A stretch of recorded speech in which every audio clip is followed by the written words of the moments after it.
Okay, someone asked me, ano ang kaibahan daw ng tribulation sa Great Tribulation? Okay, let me put it this very simple way, a very simple manner so that maunawaan natin lahat, no? At madali ko ring maipapaliwanag po sa inyo. Tribulation means buong 7 years. Okay? Buong kabuuan ng 7 taon ng kapighatian. Ibig sabihin, punong-puno ito ng pighati. The only difference ay yung first 3.5 years. Since lalabas ang Antichrist bago pumasok itong tribulation, di ba? So, nandun na siya. At pagkatapos nating na-rapture, nandun na yung Antikristo, lilitaw siya. At ayan na, umpisa na ang tribulation na yan, no? First 3.5 years, ang Antichrist ay magiging parang maamong tupa, mabait, at makikipag-treaty nga dito sa bansang Israel, ano? At syempre, for them to have their own third temple na talagang ito yung pinakamimithing, pinakahahangad nila for a long period of time. Okay? Since their second temple na destroy nga noong AD 70. So, ito po ay talagang pinakahahangad na nga po nila. That's why pag inalok ng Antichrist na, okay, I will rebuild that temple, no? Third temple.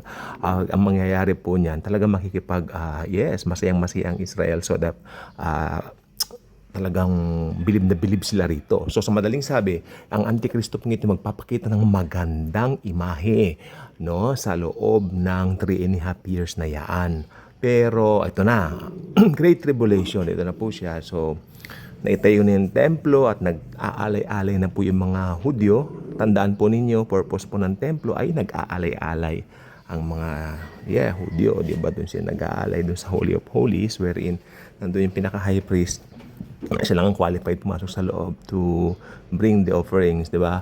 So, then after that, ang Antichrist, pag nakita niya ng ganun, ang gagawin ng Antikristo, ito na po yun, makinig po mabuti, siya po ay papanik ngayon dito sa Holy of Holies na ito at i-declare niya ang sarili niya. Yung Antikristo po ito i-declare niya yung sarili niya na siya ang Diyos.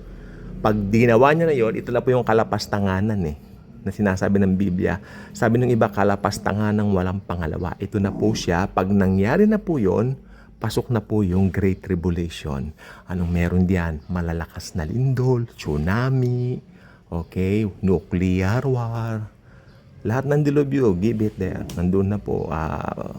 Yung kasamaan ng Antikristo, lilitaw na. Siyempre, marami ring mga tao ang hindi tatanggap sa kanya. Maraming tao ang hindi maniniwala sa kanya. At maraming, ito na po, makinig po mabuti, maraming mga tao during that time sa Great Tribulation na yan ang maghahanap ng mga Bibles at magbabasa tungkol kay Jesus.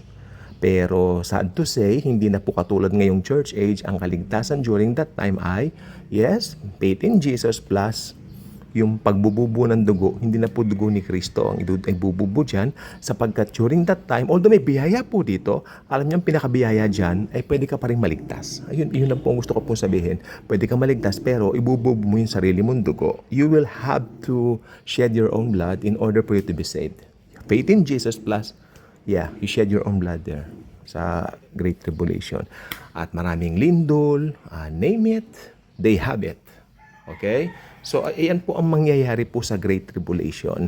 At yung mga ayaw namang sumunod sa Antikristo, kasi ang Antikristo po magre-require po siya na magpatatak, no, ng 666. Pero marami pong naniniwala ngayon, ito po ay i-inject, no? Parang microchips or something. Siguro mas modern pa and all that. What? And ang ayaw sumunod ay ipapatugis, no? At sila po ay talaga pong ipapahanap niya hanggang matagpuan niya at pupugutan po sila ng mga ulo. Yung mga ayaw magpatatak, no? Ito po yung mga tao na nakahanap kay Jesus during that time at ayaw sumunod sa Antichrist. Pag nahuli sila po, magpapapugod sila ng ulo at maliligtas po sila. Yan po ang patakaran po dito sa Great Tribulation. Hindi po biro ang Great Tribulation.